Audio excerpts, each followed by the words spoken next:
It definitely gave me a different perspective on life. And I knew then once I got done with ball and people didn't want to get to know Detarian, that I needed to change and I needed to redefine who I was as an individual. Hello, and welcome to today's episode of Reach Your Prime. I'm Jared Barnes, your host and founder of Prime U. We develop talent within organizations and support individuals in their personal and professional pursuits of excellence. Today, we're talking with Mr. DT Shackelford. DT is a former linebacker for the University of Mississippi and is now a universal motivator and doctoral candidate with an absolutely amazing story. His mission is to motivate youth and young adults worldwide to become servant leaders.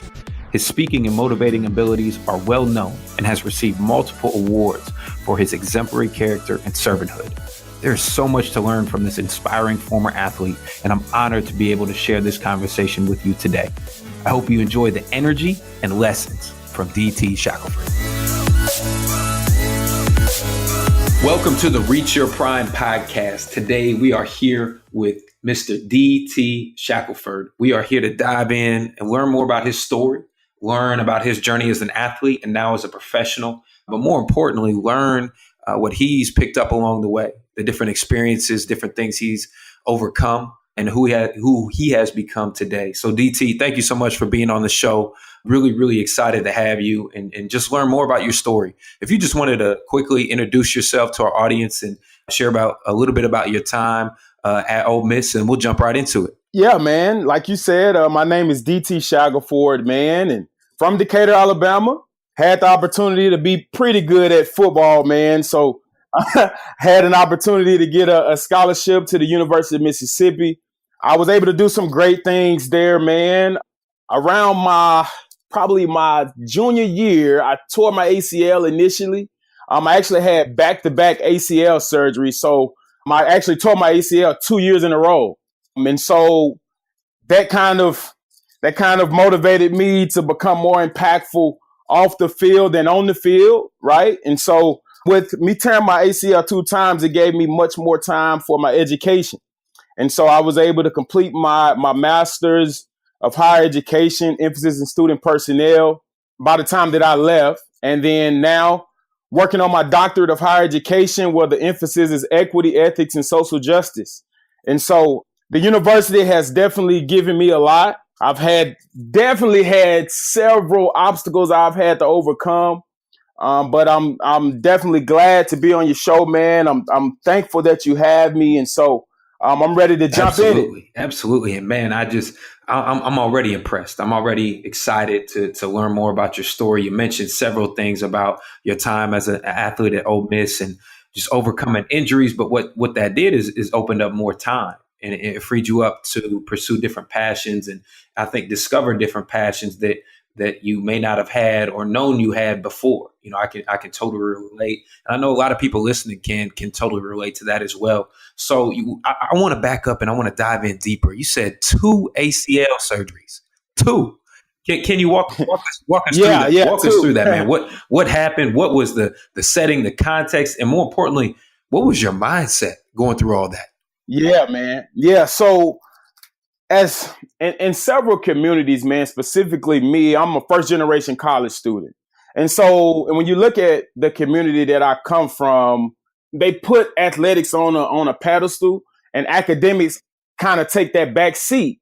And so I say that because when I tore my ACL for a while, I was like, what do I do? Right. I'm not the guy with the football in my hand now. I must be measured now by my intellect. And so me being injured the first time, it was in the spring, actually, my junior year, I had an opportunity to, prior to this injury, projected to go pretty high.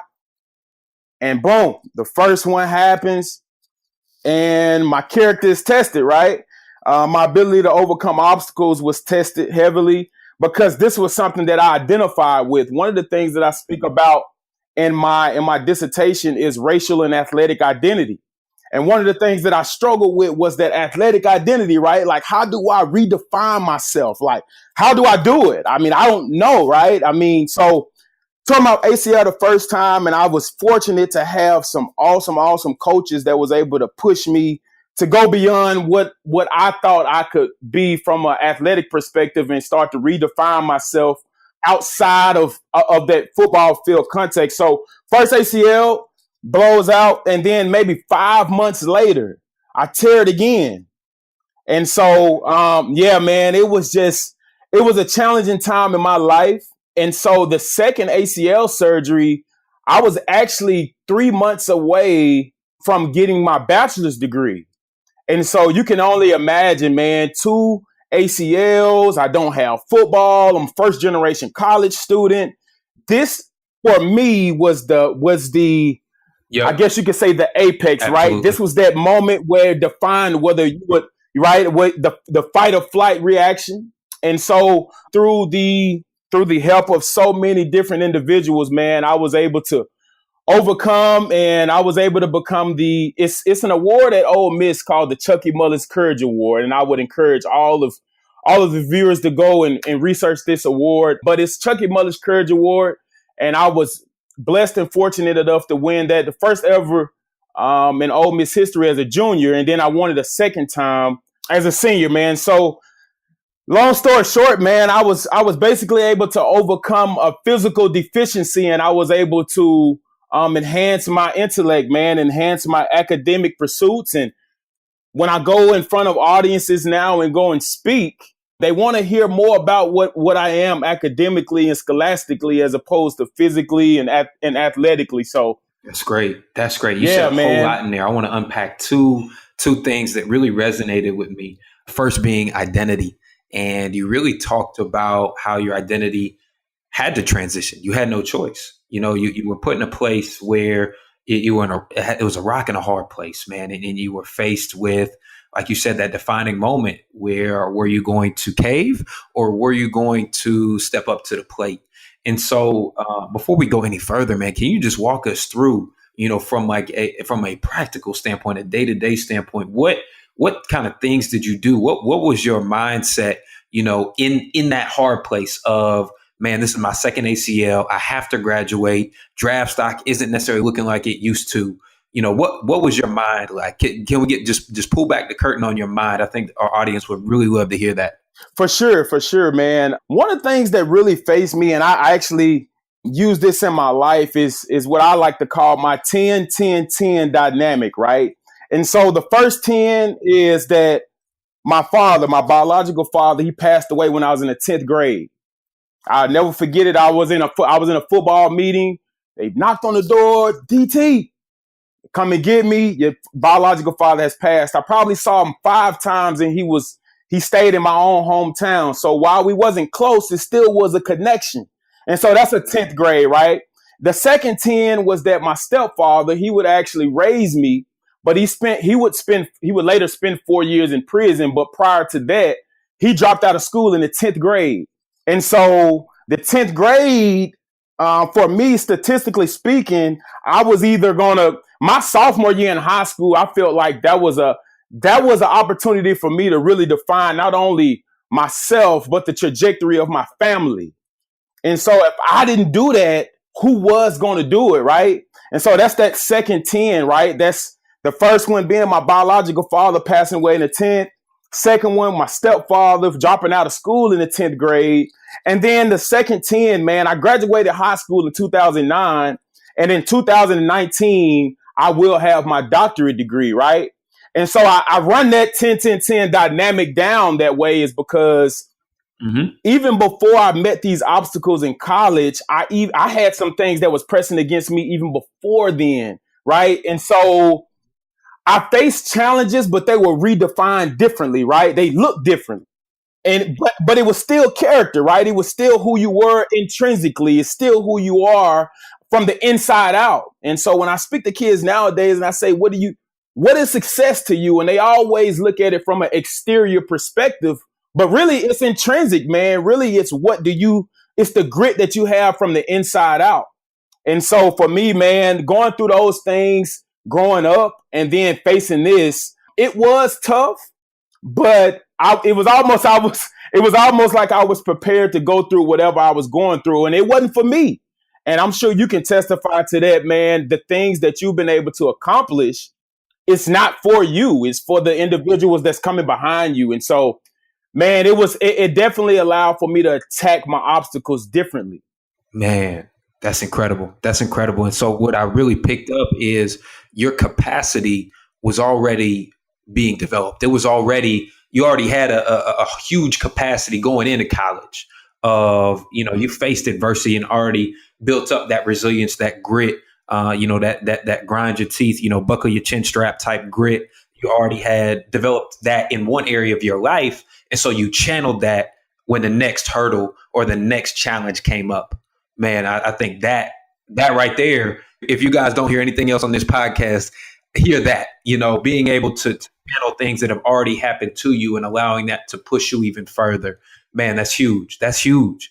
It speaks to I'm a firm believer in Jesus Christ, man. And I firmly believe that he equips you before he sends you. Right. And so when even I look at specific characters in the Bible, when you're talking about a David, right? He was shepherding sheep and fighting tigers and bears before he ever got to Goliath, right? When you talk about these different characters in the Bible, Moses was shepherding sheep for Jethro before he ever led the children of Israel. And so when we look at these different perspectives, we understand, specifically me being grounded in Christ, I understand that although these were tough situations, he gave me some equipment along the way so that when I did meet that tough time, I was able to withstand it and keep going. So that's it. That's it. But I think you and I both know you didn't do it alone. And you mentioned the role of your coaches. And I know in this day and age, especially in higher education, the student athlete development field, the student support services, student life get, a lot of the credit when it comes to, career development, player development, get a lot of the credit when it comes to academic success or just achievement in general outside of sports. But I think the role of coaches is often overlooked. I know I can look back in my life and my career and, my life in certain, defining moments that I would say have been greatly influenced by coaches. And DT, just if you want to share with the audience, you mentioned things that you overcame. But can you talk a little bit about the roles coaches played in that transition, and even as you transitioned out of football? Can you talk about the roles of coaches in that? Right, yeah, I definitely can, man. Again, going back to high school, man, I was in ROTC. I was in JROTC in high school. I graduated command sergeant major, but I had this colonel. His name was Colonel James Walker, and he challenged me in the 10th grade. This was in the 10th grade. He challenged me. I came in his room. I had, of course, in high school, right, we had these green suits, right? In high school, you never want to wear these, right? Everybody want to be the cool guy. So I was wearing these. So we call them dress greens. And so I was in the 10th grade, and he saw me one day. He brought me into his office. This was before I was even in JRTC. Brought me in his office, and he said, I want to challenge you. And I'm like, okay. He said he keeps these plaques on his walls of people that have achieved great things over the course of the years that they've been in his classroom. When I was in the 10th grade, he spoke to me and he said, DT, I want to challenge you to one day go get a doctorate degree. Now, mind you, I don't even have a degree at home to look at on the wall. Right. Right. And so when you have people in your life that can speak to the future in you and not the now in you, it becomes powerful. I always tell kids to dream beyond your current reality. He spoke to my current reality, but he had a vision of what I could be. And so I would encourage many listeners, man, to get you someone that can speak not only to the present you, but the future you. And so I'd never forget it. And so I go back. This may be 2 or 3 days later. I'm like, okay, Colonel, I'm going to join your class. I ended up joining his class, graduating. And like I said, in 2019, in May of next year, I'll have it. And I plan on him coming. And I'm definitely giving him his thanks. It's several people like that, right? Not even just football coaches, but life coaches. From a football perspective, I had in college by the name of Coach Tyrone Nix. He was my defensive coordinator. He's now at Virginia Tech, but he was tough. And it's the perspective of tough love, right?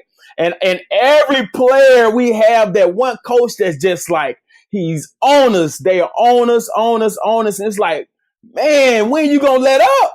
But he never did. He never did. He continued to go. And if it was me needing to talk to him about things that was going on at home, he always kept that door open. And so while it sounds good for people to say self-made, I don't necessarily believe that. I believe in every sport, in every person's life, there's someone that's that instrumental and vital piece to you becoming who you are and becoming that person that you want to become.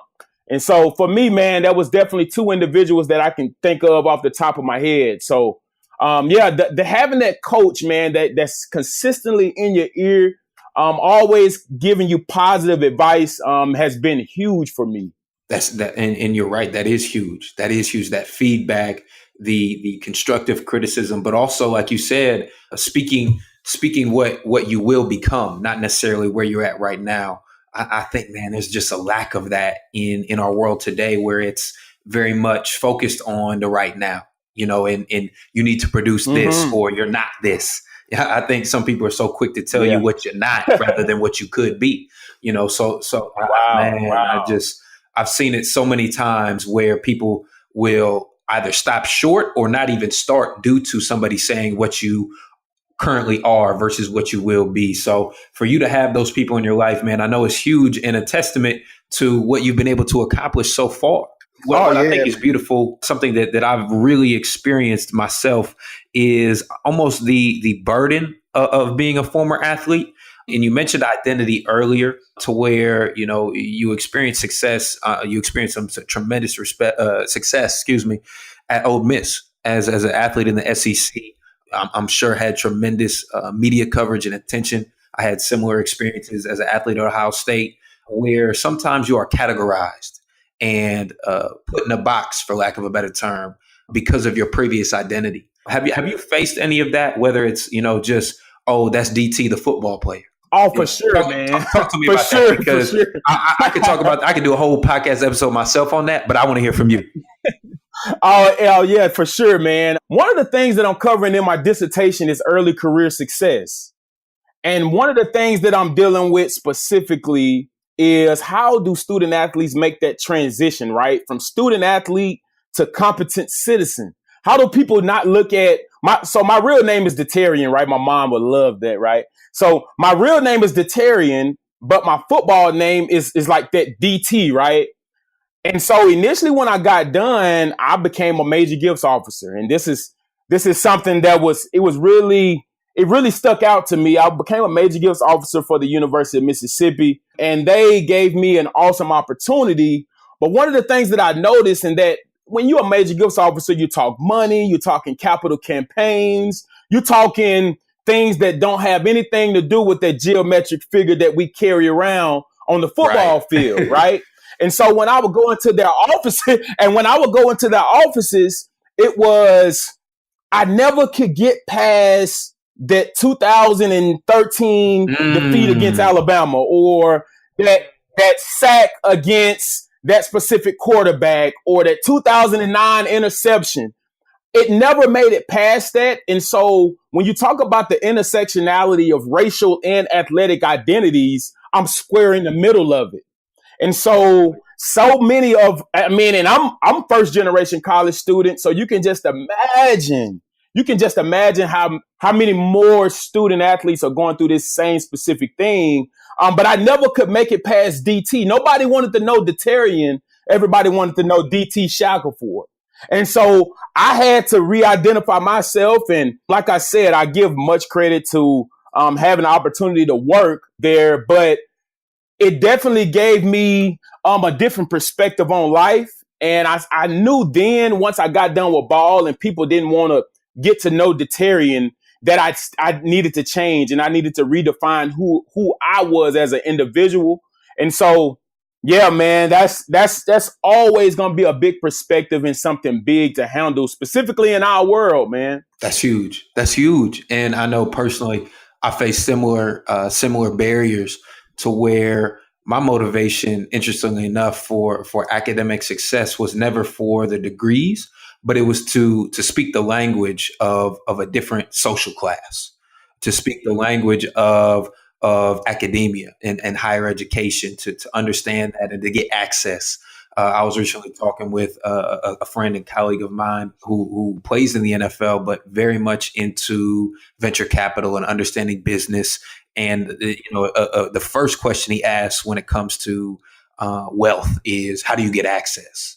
And I think when it comes to identity transition and being categorized, I think it's, how do you get access to a new identity or a new people group or a new set of skills, or being classified in a different way, being seen in a different light. I think that's huge. And I think, again, high achievers like yourself, and I see it in areas in my life, we don't want to wait for that. We want it now. It's like, No. man, I've been working. Yeah, You guys don't see that I'm working here, right? And we want it all. Yeah. We want it all right now. And so I think the PhD, it's funny. A lot of people get caught up in the letters and assume the PhD is a 1-year program. I've had so many people ask, Jared, are you done with your PhD yet? I'm like, do you guys understand? This is a 4-year program. This is minimum 4-year program. Man. So DT, I think the next piece I want to jump into is, how have you kept perspective? You've experienced success, but just by listening to you, I know you're not done. I know you're not done yet. And this is, you're on your way up. You haven't reached the pinnacle. How have you maintained perspective when others already may be patting you on the back? Your mindset, and specifically what mindset is, your thoughts. This is what I believe. I believe your thoughts are both, I believe your thoughts are both a man's fate and his employer, right? And so as a man thinks, it's literally daily. It's a daily process. And so I challenge myself by who I surround myself with. I often tell my wife, there's 2 classifications of people in life. They're either charging stations or they're draining stations. You must realize who these individuals are. Otherwise, you can be spending energy in places that they're not giving you anything back. Right. Ooh. And so I realized that, man, as I was in college, and even now, man, I have one of my best friends, Terrell Grant, man. I'll go over his house. He'll come over mine, and we will talk for hours about how can we get better. And right. And so it's the proverb, right? As iron sharpens iron, so does one man sharpen another. Proverbs 27:17. And so, you know what? I keep people around me that sharpens my pencil and sharpens my thoughts, and not anyone that takes the lead out. And so if you understand that, then your thought process starts to go through this process of, hey, I can do this, right? Like, I don't drown myself with thoughts of what I think I cannot be. And when I go around individuals that believe in me and have a thought process that they want to continue to get better in life, that's when I understand that I become better, right? And so, yeah, man, it's definitely that thought process, though, man. I had a coach one time that told me, DT, the biggest room in the world, and I was like, no, coach, I don't. And he said the biggest room in the world is room for improvement. And that hit me hard, because I'm thinking in a specific continent. I'm thinking like a different country. But what he means by that is the room for improvement lies between your 2 ears.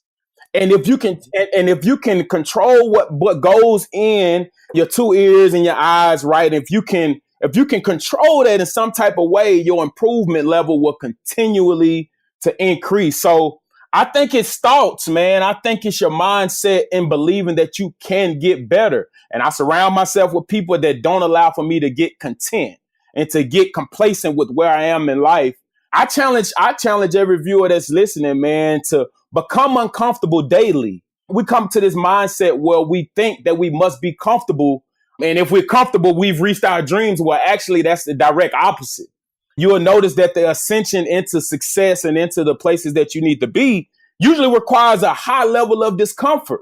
If you ask many other leaders, if you ask any leader, man, they will tell you, I'm uncomfortable a lot, right? I'm comfortable. I'm always going through these changes. And so I think with me, man, it's thought process and understanding your mindset. That's huge. That's huge. And it's so interesting, man. Just listening to you. I really take time to listen to each guest and ask questions that pertain to what the discussion is rather than having these standard questions. And just listening to you, it sounds that there's such a humility in your voice where you understand where you're at right now, and you understand also the significance of the situation.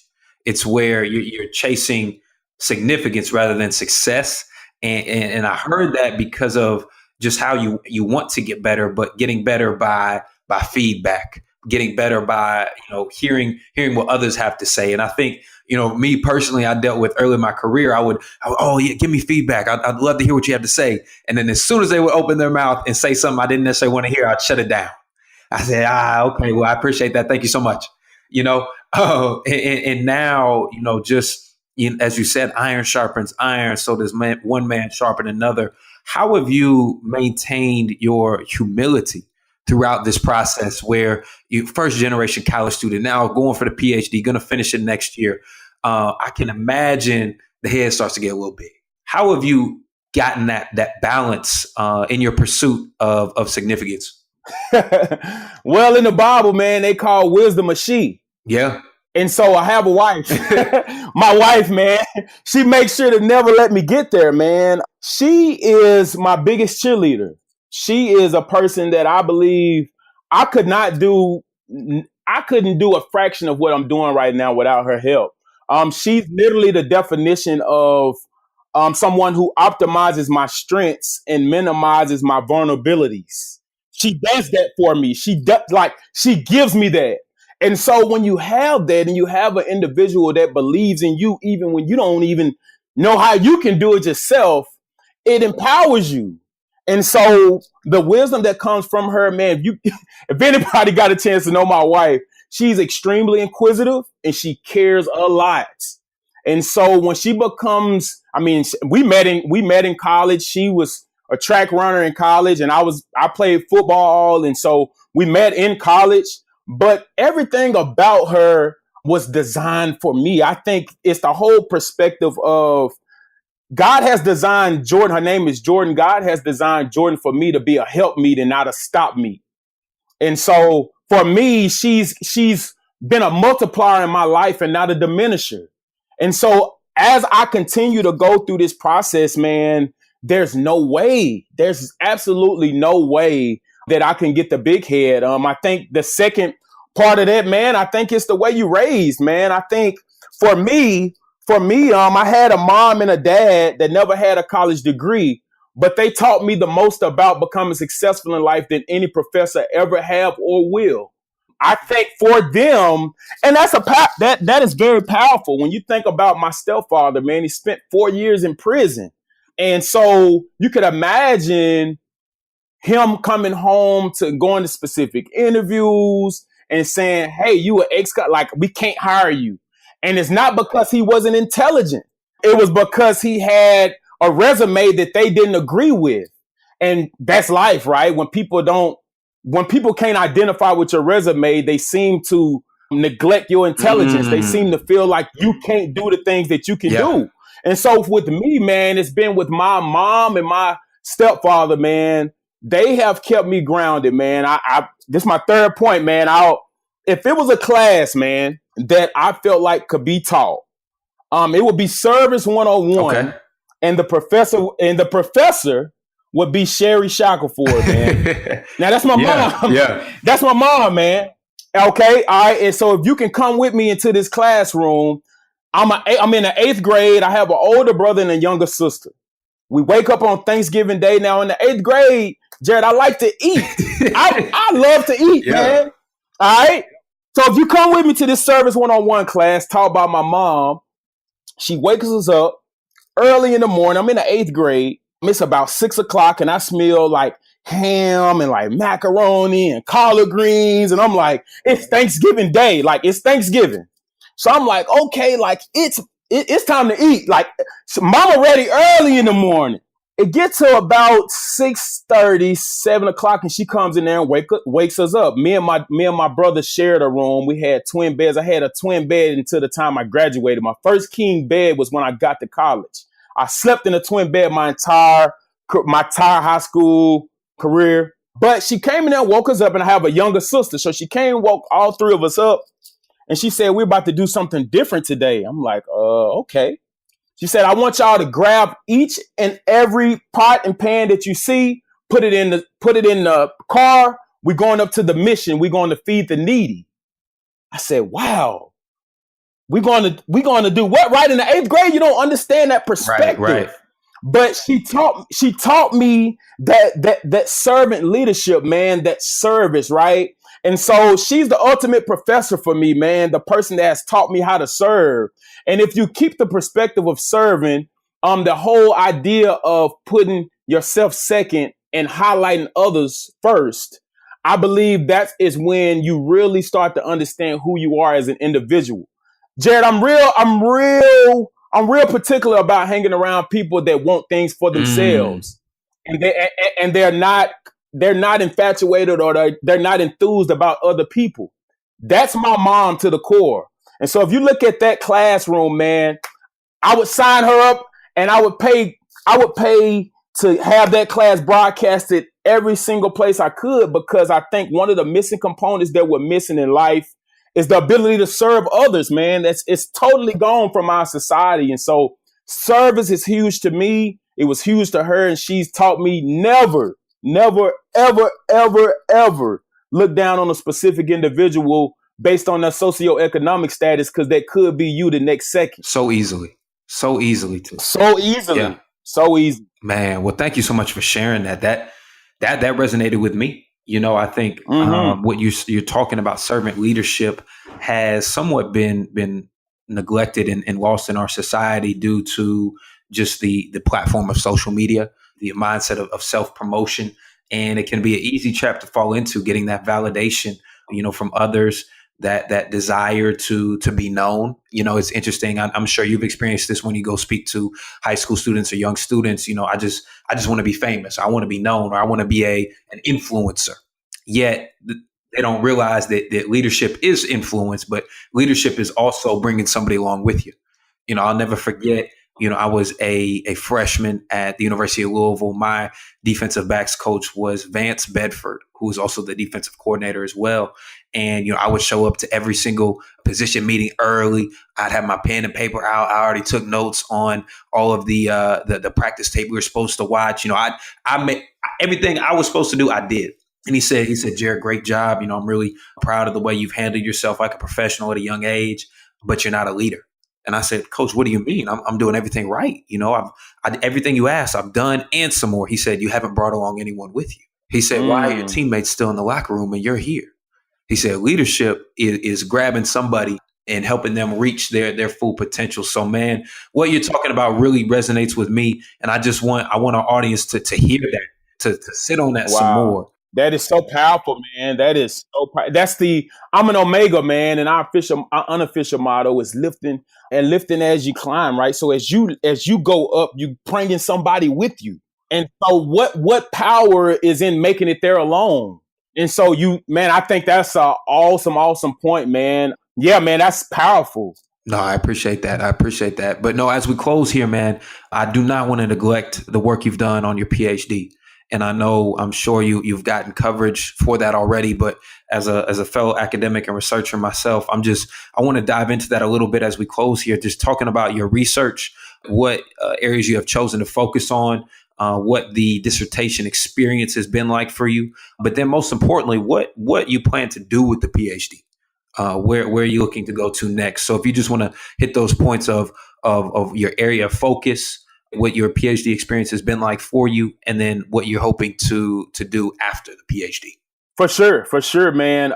I'm sure you can testify to this. My doctorate degree has been much more like a crock pot than a microwave. Amen. And so what I mean by that is, man, it's process.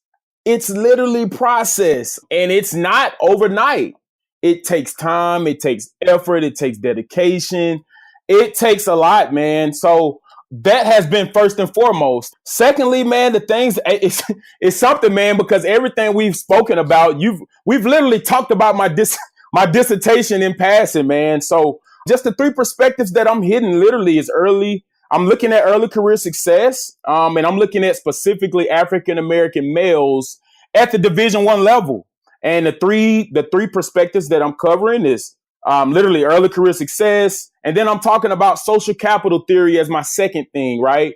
I honestly believe that your network is your net worth, right? And so who you're able to be connected to from a social perspective. And so when you look at these college campuses and you see we filling stadiums up on Saturday, do we get that same attention on that Monday in that classroom, or do we get that same attention in the summertime when we're not allowed to go and pursue internships? We must shift that focus to now to where we can become people that can benefit from these social relationships. The thing that I really dislike, man, and I kind of compared this to my stepfather growing up. My stepfather would come home when I was younger and say, I cannot find a job. I'm like, okay, that may be right. Okay, right. Like, I get your resume. I may have become a victim to even thinking that my dad deserved to not have a job at that age, right? Like, I'm young. I didn't understand that. But as I grew older, I understood that I had a bachelor's degree, and there were former student athletes that was coming to me and saying, DT, I can't find a job. And I'm like, how is a 10th grade dropout, 4 years in prison, this has the same vernacular, they have the same vocabulary as someone with a bachelor's degree? Something's missing. And so when I looked at the similarities between both of those perspectives, I felt like one of the things that we can improve on is understanding the system of football, right? So I look at organizational structures, right? How is it structured? The internships or the time that I spend in a film room as opposed to how much time do I spend in the chemistry lab, right? So I was looking at that, and then I spoke on racial and athletic identity. Those are some of the perspectives I look to work on. But then after that, man, I plan on being an author. And then I guess if it was one book, man, or a story that I would want to tell, the title of it would be First Down and Forever. Okay. And so when you look at that perspective, and Jerry, you probably can testify to some of this, man, with you having some guys you play with, but it's the whole concept of being an African-American male, and you start at first down, right? You have fresh chains, but when and how do you get another first down? Because it seems as if on a college campus, it seems as if in life, right? Even from an elementary student all the way up to higher education, where is the break, right? Where is that African-American male situated within society to where they can get another first down? And so I would want to talk about the injustices, right? I would want to talk about some of the things that's literally, they're drowning out some of the intellect that I feel like most African-American males can have, where they start out in life, man. So for me, man, it's literally getting this message across. And one of my big goals, man, from my hometown, I've never seen an African-American male with a doctorate degree. I've never seen it. And so me being 27 years old, and next year I'll have it at 28, it's not me patting me on my back, but it's me giving God all the glory. And it's me telling another individual, another African-American male that's looking at me like, hey, you can do this. You can do it too. Right? You can do it too, man. And so that's a perspective, man, that I'm continuing to hit, right? And you continue to get better at these things, man. The more and more research you do and you understand the pros and the cons, right? I look at the equity and the equality piece. I look at where we start in life. I think we shoot for, well, we say equality, but for me, I think equality lives in theory. I think what we want is equity, which is fairness. And so that's what we want, right? I can't have the parents you have or the parents that Susie have, but what I can provide is equity. And I think that's what we should strive for, specifically within the NCAA system and specifically with our African-American males, who makes up 80% of NCAA football teams and rosters. So that's a huge number. It's huge. I can feel your passion. And I know we can keep talking a whole nother hour if we wanted. We could do a relationship podcast, a life podcast. We can do it all, man. But man, DT, I can't thank you enough for being with us on the show. Two things real quick before we leave. Where where can we find you? Where can we follow you on social, or do you have a website? Just let our audience know where we can find you. Yeah, so my website is dtshack.com. That's DTSHACK.com. And then I also have a Facebook page that's actually, it's literally DT Shackelford, SHACKELFORD. Have an Instagram that's up under the same tag, DT_SHACK. Also on Twitter. And so I would love for you to follow me, man. And if it's any way that I can help, I'm totally open to receiving any messages, or if I can help in any way, man. I totally believe that if I get there, I should be willing and able to help someone else. So thank you, DT Shackelford, a true change agent here in America in 2018, a guy who has gone from his journey to tearing his ACL twice at the University of Mississippi, overcoming adversity multiple times, and now still becoming the researcher, the author, the speaker, and educator he is today. DT, man, can't thank you enough. Really excited to stay in touch. Please share this episode with your friends, your family, fellow educators. Much needed perspective and insight from DT here today. Thank you so much for listening to the Reach Your Prime podcast. Just to recap, here's 3 things. Number 1, success is inside of you. It's not something you get outside of yourself. Success is the grit you have and genuine humility you have in you. Number 2, you don't have to do it alone. Find your coach off the field, someone who sees the future in you that you can be, not just right now. Number 3, people are either charging stations or draining stations. Be a charging station for others and keep positive and uplifting people close so you can grow together. Check out DT Shackelford on Twitter at DT_Shack and at DTShack.com. That's DTSHACK.com. Please share this podcast and visit us at primeu.org to find more valuable tools to help you reach your prime. Our next podcast is coming up in 2 weeks. And if you haven't already, subscribe to our newsletter on primeu.org and you'll get it right to your inbox when it comes out. Send me an email at Jarrod, JARROD, @primeu.org. And remember, it's not enough to know. We must apply. Take the lessons you're learning and start using them now. Thank you so much for listening, and we'll see you next time.